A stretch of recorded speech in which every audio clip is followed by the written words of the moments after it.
नमस्कार, मनी गुरु की इस खास पेशकश में आप सभी का स्वागत है। मैं हूं स्वाति रायना। आज हम आपको बताएंगे टैक्स से जुड़ी कुछ बारीकियां, जैसे कि ईसॉप, इस पर टैक्स के नियम क्या कहते हैं, प्रोविडेंट फंड निकालने पर क्या टैक्स लगता है, साथ ही एनपीएस में निवेश से कैसे बचा सकते हैं आप टैक्स। इसके अलावा भी नौकरी पेशा के लिए टैक्स बचाने के कुछ और नियम पर खास चर्चा।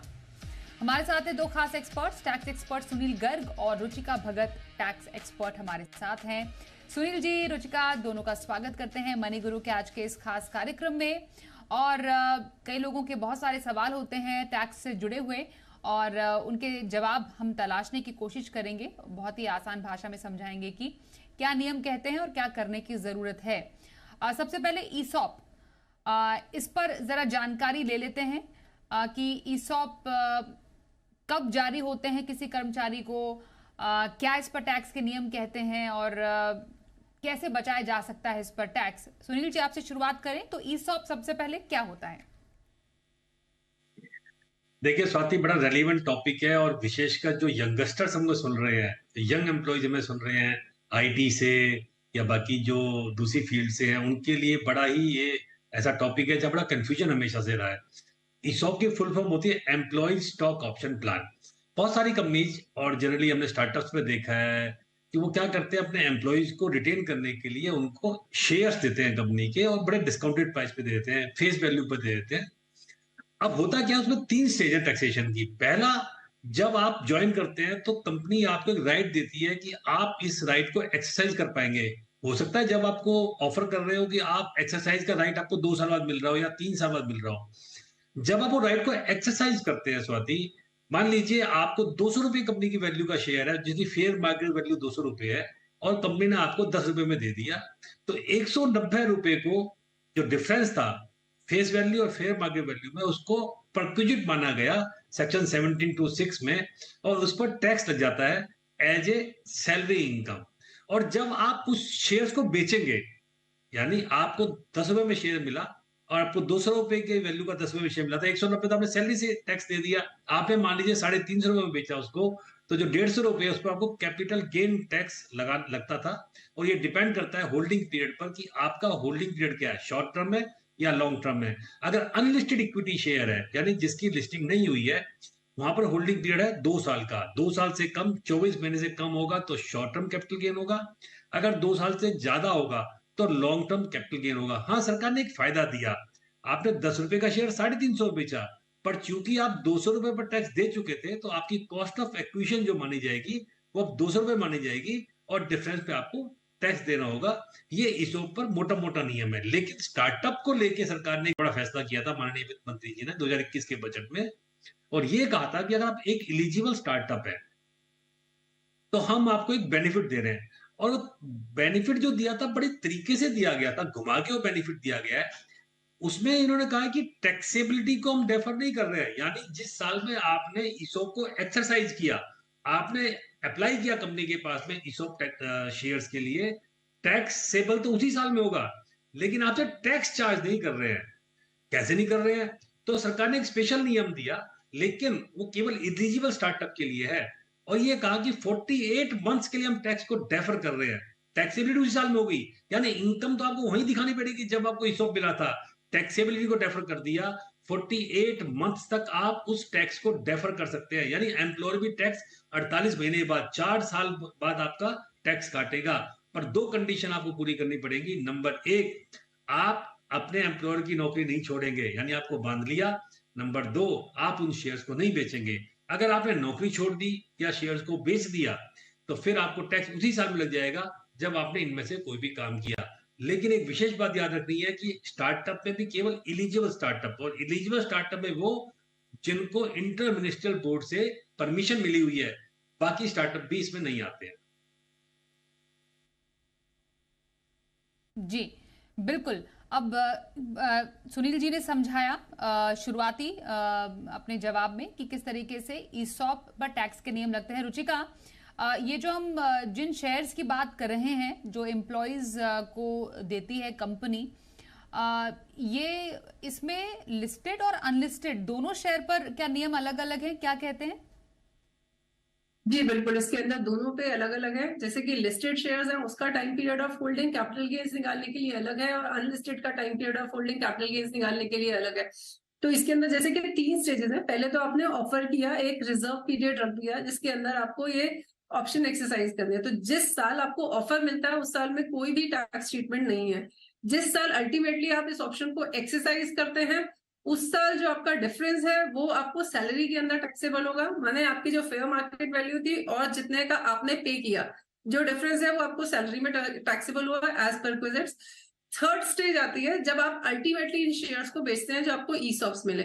अब अगर आपकी लिस्टेड कंपनी है तो उसके अंदर हम जब टाइम पीरियड देखते हैं तो 1 साल का देखेंगे, 1 साल से कम है तो शॉर्ट टर्म, 1 साल से ज्यादा है तो लॉन्ग टर्म। अगर अनलिस्टेड शेयर्स हैं तो हम 2 साल का टाइम पीरियड देखते हैं, 2 साल से कम है तो आपका ये है शॉर्ट टर्म, अगर 2 साल से ज्यादा है तो लॉन्ग टर्म होगा। इसके अलावा एक और विकल्प भी हो सकता है ईएसयू के अलावा, अगर ईएसओपी के अलावा अगर हम देखें तो आरएसयूज देती है आजकल कंपनी। आरएसयू के अंदर क्या होता है, सेम है ईसॉप्स की तरह, मगर यहाँ पे आरएसयू आप बोनस की तरह देते हैं और एम्प्लॉय को रिटेन करने के लिए ये बोनस मिलता है। तो आपने एक कंडीशन लगा दी, अगर आप मेरे साथ 5 साल काम करेंगे तो मैं आपको इतने आरएसयू दूंगा। तो इसमें अगर एम्प्लॉय 5 साल से पहले छोड़ के चला गया तो आपको उसको कोई भी शेयर नहीं देना है। अगर 5 साल तक एम्प्लॉय आपके पास रिटेन रहता है तब आप उसको आरएसयू देते हैं, क्योंकि एम्प्लॉय इसके लिए कुछ भी पे नहीं कर रहा। तो जो भी फेयर मार्केट वैल्यू होती है 5 साल बाद उस शेयर्स की, वो एम्प्लॉय के हाथ में एज अ सैलरी टैक्सेबल होती है परक्विजिट्स के अंदर। और कैपिटल गेन ट्रीटमेंट सेम होता है जो ईसॉप्स का होता है। ओके, तो आपने आरएसयूज का यहाँ पर जिक्र किया, और ईसॉप पे भी यही नियम रुचिका लागू होते हैं कि अगर मानिए बेचा नहीं शेयर और कंपनी छोड़ दी एम्प्लॉय ने और ईसॉप है उनके पास, तब भी यही ट्रीटमेंट होगी? जी बिल्कुल, अगर आपके पास ईसॉप्स आ गए हैं और आपने कंपनी छोड़ दी है तो इस केस में आपके पास शेयर्स हैं तो वो आपको कैपिटल गेन्स उसी तरीके से लगेगा जो नॉर्मल प्रोसीजर्स है कैपिटल गेन के। ओके, ये जो होल्डिंग पीरियड है सुनील जी, इसमें जब हम शेयर बेचने पर जो कैपिटल गेन टैक्स के नियम लगेंगे, unlisted share, in case of unlisted share हम देख रहे हैं जो कि 24 महीने से पहले अगर शेयर बेचते हैं तो आपको short term capital gain tax लगेगा। लॉन्ग टर्म तब लगेगा जब 24 महीने से ज्यादा आप होल्ड करते हैं, आपको लाभ होता है तो उस पर long term capital gain tax लगेगा, जो कि नियम कहता है उसके अनुसार 20% टैक्स प्लस इंडेक्सेशन लाभ मिलता है। ये होल्डिंग पीरियड जब कर्मचारी को अलॉट किए जाते हैं शेयर तब से है, या फिर जो ओरिजिनल जो शेयर अलॉटमेंट होता है उसका कंपनी को, वहां से होल्डिंग मानी जाएगी? इसके बारे में अगर अंदाजा देंगे। नहीं स्वाति, देखिए जैसे अभी कहा कि 3 स्टेज है। जब आपको ऑफर हुई तो आपको शेयर्स आपको नहीं मिले, जब शेयर्स आप अलॉट करेंगे, जब आप शेयर्स होल्ड करेंगे तो होल्डिंग पीरियड आपका वहां से शुरू होगा, और उसके बाद में जब आप बेचेंगे तो उसका जो डिफरेंस होगा वो 24 मंथ्स होगा अनलिस्टेड के शेयर में, और अगर लिस्टेड है तो 12 महीने होगा। तो ऑफर के टाइम में आप शेयर होल्ड ही नहीं करते हो, आपको जब अलॉटमेंट होती है तभी आप शेयर होल्ड करते हो, तभी आपसे कंपनी पैसा लेती है, चाहे वो बोनस के रूप में दे तो कोई पैसा नहीं लेती है, अगर आपको फेस वैल्यू पे दे उतना पैसा आपसे ले लेती है। तो होल्डिंग पीरियड वही डिफरेंस माना जाएगा जब से आप शेयर्स होल्ड करने हैं, जब आप एक उसके ओनर बन गए, रजिस्टर्ड ओनर, कंपनी ने आपको अलॉट कर दिया आपके नाम से शेयर, आपको डिस्टिंक्ट नंबर दे दिए, तभी आप उसके ओनर बनते हैं। ओके। और इनकेस शॉर्ट टर्म गेन होता है ईसॉप से रुचिका, तो मतलब वो फिर एम्प्लॉय के सैलरी में ही माना जाएगा और उसकी जो ट्रीटमेंट होगी वो आय के हिसाब से होगी, रुचिका? जी बिल्कुल, अगर मैं शॉर्ट टर्म कैपिटल गेन की बात करती हूँ तो वो मेरी नॉर्मल इनकम की तरह टैक्सेबल होता है। तो एज एन एम्प्लॉय जो इंडिविजुअल के स्लैब रेट्स हैं वो स्लैब रेट्स जो है वो आपको एप्लीकेबल होते हैं। और अगर लॉन्ग टर्म कैपिटल गेन है तो आपको स्पेशल रेट ऑफ टैक्स लगता है जो कि 20% का है आपका। बिल्कुल। सुनील जी, क्या ये जो ईसॉप से शेयर मिलते हैं एक एम्प्लॉय को, क्या वो ट्रांसफरेबल होते हैं? वो क्या ट्रांसफर किए जा सकते हैं? देखिए, अनलिस्टेड कंपनी के शेयर्स तो वैसे ही फ्रीली ट्रांसफरेबल नहीं होते हैं, बाय डिफॉल्ट आप उनको ट्रांसफर नहीं कर सकते हैं, और एग्जिस्टिंग शेयर होल्डर को ट्रांसफर करने होते हैं, तो पहली बात तो ट्रांसफरेबल नहीं है। जहां तक लिस्टेड शेयर की बात है, अगर लिस्टेड शेयर लिस्टेड कंपनी है तो उसमें अगर कंपनी ने कंडीशन लगा रखी है तो आप ट्रांसफर नहीं कर पाएंगे, अदरवाइज आप ट्रांसफर कर सकते हैं, क्योंकि आप बेचेंगे कहां पर? लिस्टेड कंपनी के शेयर तो आपको स्टॉक एक्सचेंज में बेचने हैं। अनलिस्टेड कंपनी के शेयर ऑफकोर्स आप मार्केट में नहीं बेच सकते, फ्रीली शेयर ट्रांसफरेबल नहीं है। तो कंपनी ही उसको परचेज करती है, बाईबैक करेगी या किसी और को जो एग्जिस्टिंग शेयर होल्डर है वो परचेज करेगा उसके। ओके, तो ये कुछ हम बारीकियां समझ रहे हैं ईसॉप से जुड़ी हुई। इस पर और भी सवाल हम लेंगे, लेकिन जो सवाल आ रहा है वो अब एक और कंपोनेंट से जुड़ा हुआ आ रहा है, जो कि एक नौकरी पेशा के लिए काफी इंपॉर्टेंट होता है। वो होता है प्रोविडेंट फंड। तो प्रोविडेंट फंड पर लोगों को नियमों में कई बार बहुत सारे असमंजस और कंफ्यूजन हो जाती है। तो रुचिका, एक बेसिक नियम जो है प्रोविडेंट फंड पर टैक्स का, वो क्या कहता है? लोग कई बार पूछते हैं कि हमें प्रोविडेंट फंड निकालने की जरूरत पड़ रही है किसी एक पर्टिकुलर उनके कुछ जरूरी काम के लिए, तो कब प्रोविडेंट फंड से विड्रॉल या निकासी अलाउड है और कब इसकी इजाजत नहीं मिलती है? देखिए, प्रोविडेंट फंड में एम्प्लॉयर और एम्प्लॉय या 12% कंट्रीब्यूट कर रहा है, क्योंकि इक्वल कंट्रीब्यूशन है, या 1800 रुपए पर मंथ कंट्रीब्यूट करता है। जब मैं निकालने की बात करती हूँ, तो अगर आपकी 5 साल की रेगुलर जॉब है, इंक्लूडिंग आपका पुराना वाला अगर जो एम्प्लॉयर है जहां पे आप काम कर रहे थे, प्लस जो करंट एम्प्लॉयर है, रेगुलरली अगर आप 5 साल काम कर रहे हैं तो आप उसके बाद विड्रॉ कर सकते हैं। एक चीज। दूसरी चीज, अगर आप 55 ईयर्स के हो गए हैं तो आप विड्रॉ कर सकते हैं, उस केस में 100% विड्रॉल अलाउेबल है। उसके अलावा अगर आप 54 ईयर्स की एज के हैं तो उस केस के अंदर आप 90% जो है वो विड्रॉ कर सकते हैं। अपार्ट फ्रॉम दिस कुछ कंडीशंस लगाई गई हैं, अगर ये कंडीशंस फुलफिल होती हैं तो भी आप विड्रॉ कर सकते हैं। जैसे अगर आपकी मैरिज है घर में, या फिर आपका हेल्थ की कोई कंसर्न है, या 1 महीने से आप नौकरी पे नहीं थे, आप अनएम्प्लॉयड हैं, तो आप 75% विड्रॉ कर सकते हैं। अगर आप 2 महीने से ज्यादा अनएम्प्लॉयड है तो आप 100% विड्रॉ कर सकते हैं। सिमिलरली अगर आप मकान बना रहे हैं, ये सारी कंडीशंस हैं। अगर ये कंडीशंस फुलफिल होती हैं तो आप विड्रॉ कर सकते हैं अपने पीएफ के अंदर से, बैलेंस में से। ओके, कौन कौन से कंडीशंस हैं सुनील जी जिसके तहत पीएफ निकालने की इजाजत है? क्योंकि ऐसा तो नहीं है कि मन किया पीएफ, किसी को जरूरत पड़ गई कि एक नया फोन खरीदना है या वेकेशन के लिए जाना है, पैसों की किल्लत हो रही है, तो चलिए पीएफ के पैसे से थोड़ा पैसा निकाले। तो ऐसा तो शायद नहीं है। इसलिए कौन सी ऐसी इमरजेंसी या जरूरी सिचुएशंस है जिसके तहत ही पीएफ से पैसे निकालने की इजाजत दी जाती है? देखिए, पीएफ एक रिटायरमेंट बेनिफिट की तरह काम करता है कि आपको सरकार चाहती है जब आप रिटायर हो जाए तो आपको उसके बाद आप उससे पैसा निकालें।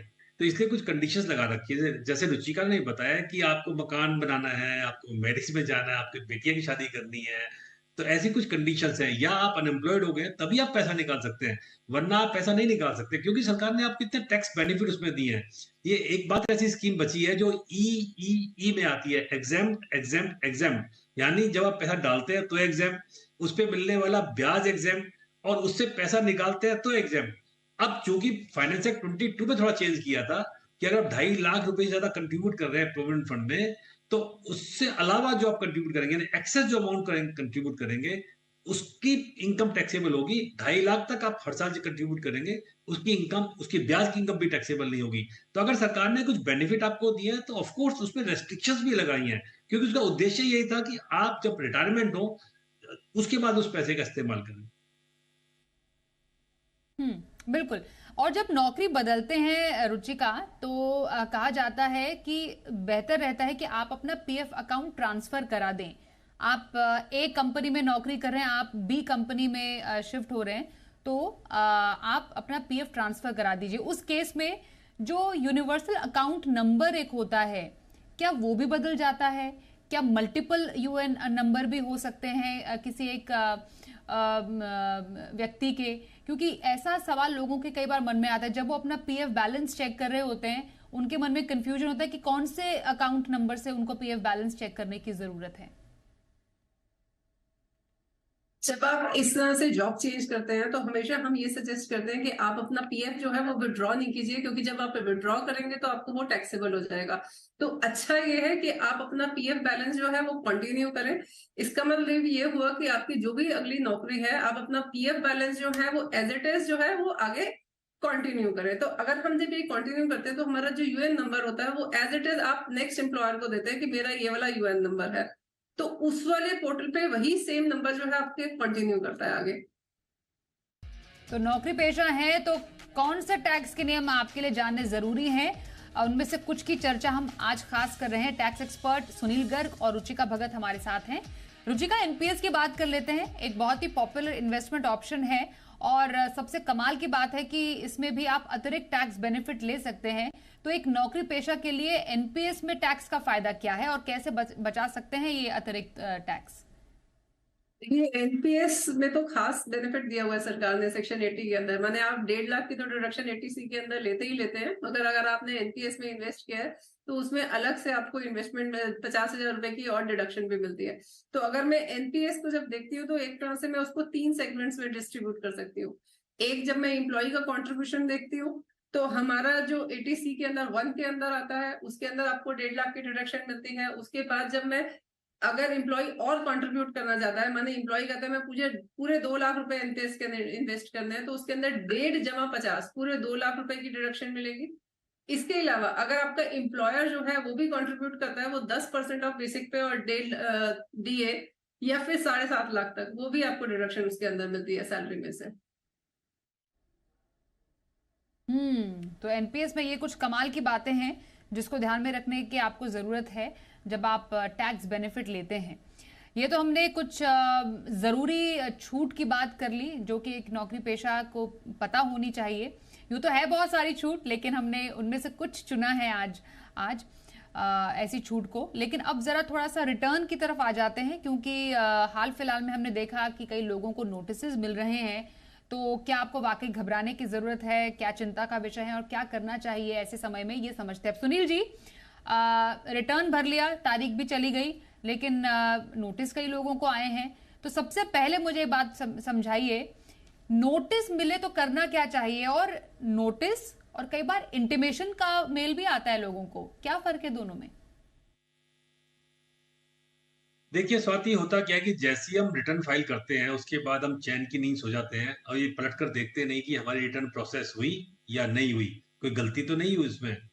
तो अब सरकार ने एक नियम बना दिया है। ये कह दिया कि हर रिटर्न को डिपार्टमेंट प्रोसेस करेगा और प्रोसेस करने के बाद आपको इंटीमेट करेगा कि क्या जो आपने टैक्स की कैलकुलेशन की थी वो सही है, नहीं है, उसमें कोई डिमांड तो नहीं है, आपने कोई रिफंड क्लेम किया था वो रिफंड उतना ही दे रहे हैं या कम दे रहे हैं, या आपने जो टैक्स जमा करवाया था क्या आपने कम तो टैक्स जमा नहीं करवा दिया, क्या और टैक्स तो जमा नहीं करवाना। तो ये मैंडेटरी इंटीमेशन सबको आती है 143(1)(a) में। और लोग क्या गलती करते हैं कि जैसे इंटीमेशन आती है उस इंटीमेशन का ध्यान नहीं रखते हैं।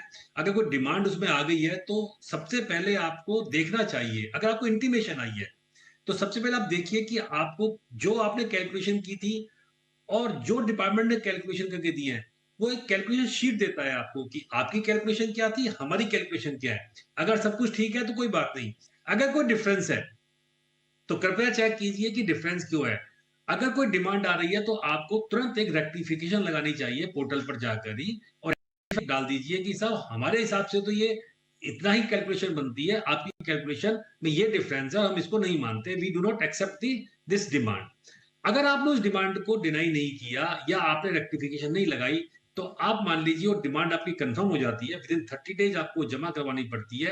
अगर आप जमा नहीं करवाएंगे तो 12% का इंटरेस्ट पर एनम का उस पर लागू हो जाता है। जहां तक सवाल है नोटिस का, देखिए इंटीमेशन एक स्यूमोटो एक्शन है डिपार्टमेंट का। नोटिस एक कार्रवाई की सूचना है कि हम आपको एक इंटीमेट कर रहे हैं कि आपको एक नोटिस दिया जाता है और नोटिस में आपसे एक स्पेसिफिक क्वेरी पूछी जाती है।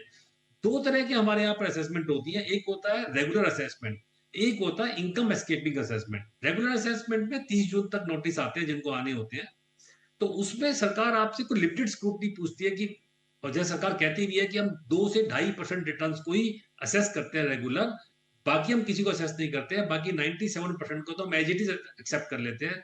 तो जहां आपको असेसमेंट का नोटिस आया है, इंटीमेशन में केवल आपको कैलकुलेशन शीट चेक करनी है, नोटिस में आपको इंफॉर्मेशन मांगता है पर्टिकुलर असेसिंग ऑफिसर कि ये इंफॉर्मेशन हमें दे दीजिए ताकि हम आपकी इनकम को असेस कर सके। उसको लगता है कि आपने जो इनकम दिखाई है वो कम दिखाई है या आपने कोई इनकम छुपा ली है, तो ये रेगुलर असेसमेंट है। और एक और नोटिस जिसको खतरनाक नोटिस कहते हैं, इनकम एस्केपिंग असेसमेंट, कि आपको इनकम दिखाना भूल गए, आपने छुपा ली, बचा ली, नहीं बताई, तो 10 साल तक सरकार आपको नोटिस देके उस पर नोटिस देकर आप केस को खोल सकती है, रीअसेस कर सकती है और आपको टैक्स डिमांड कर सकती है।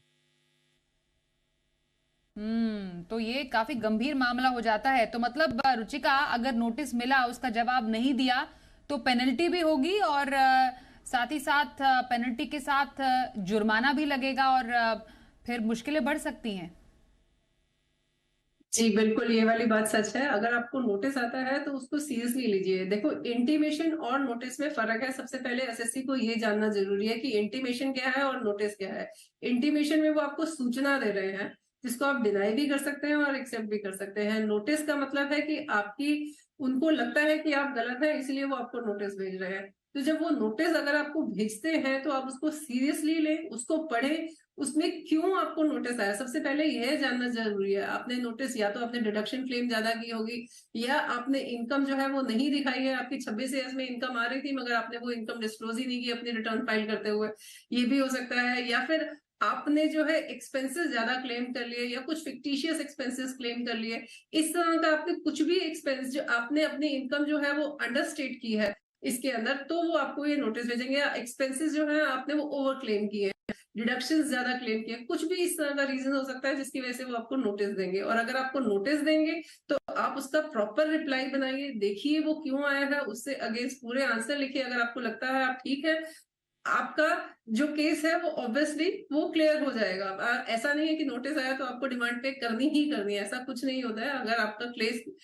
क्लीन एंड क्लियर है तो उस केस में आपका नोटिस जो है वो 0 असेसमेंट पे खत्म भी हो सकता है। ये आजकल नई तारीख चल रही है कुछ, सुनील जी, 31 अक्टूबर तक रिटर्न भरने की। क्या है ये नई तारीख? ये 31 अक्टूबर का मामला क्या है? और 31 अक्टूबर या 31 दिसंबर, जरा इसको क्लियर कीजिए सर। देखिए, हमारे यहाँ पर जो केस ऑडिट होते हैं उनके लिए डेट 31 अक्टूबर ही थी। 31 जुलाई जो नॉन ऑडिट केस ऐसी उनके लिए होती है। तो 31 अक्टूबर में जनरली कंपनीज, फर्म ये अपनी रिटर्न फाइल करती हैं। उसके साथ साथ जो पार्टनर है फर्म के, चाहे वो इंडिविजुअल है, लेकिन अगर आप ऐसी किसी फर्म में पार्टनर है जहां पर आपको, जिसका टैक्स ऑडिट होता है, जिसका ऑडिट होता है, तब भी आपकी जो ड्यू डेट है वो 31 अक्टूबर है। तो यानी 31 अक्टूबर तक जो एसएससी रिटर्न फाइल कर रहे हैं, और वही फाइल कर सकते हो एलिजिबल एसएससी हैं, उनके लिए कोई लेट फीस नहीं है, कोई ब्याज नहीं है। लेकिन अगर कि आपकी ड्यू डेट 31 जुलाई थी तो आप लेट हो चुके हैं, आपको ब्याज देना पड़ेगा, और आपको लेट फीस भी लगती है 5,000 रुपए की। हाँ, आप 31 दिसंबर तक अपनी रिटर्न को फाइल कर सकते हैं विद लेट फीस और विद इंटरेस्ट। इसका मतलब ये हुआ, जिनकी डेट 31 जुलाई थी उनको 5 महीने सरकार देती है रिटर्न को रिवाइज करने के लिए, और जिनकी डेट 31 अक्टूबर है उनको 2 महीने का समय देती है। 31 दिसंबर के बाद पोर्टल बंद हो जाता है। 31 दिसंबर के बाद में आप कोई रिटर्न फाइल नहीं कर सकते, कोई रिवाइज नहीं कर सकते। हाँ, आईटीआर यू का आपको ऑप्शन खुलता है, जो कि 25% और 50% पेनल्टी के साथ आता है। जी बिल्कुल सर। तो ये हमने समझा रिटर्न और नोटिस से जुड़ी हुई और इंटीमेशन में क्या फर्क होता है उससे जुड़ी हुई बारीकियां। बहुत धन्यवाद करेंगे सुनील जी आपका और रुचिका आपका भी हमारे साथ इस चर्चा में शामिल होने के लिए और तमाम कंफ्यूजन को दूर करने के लिए। तो इस पेशकश में बस इतना ही, रुकते हैं एक ब्रेक के लिए। देखते रहिए जी बिजनेस।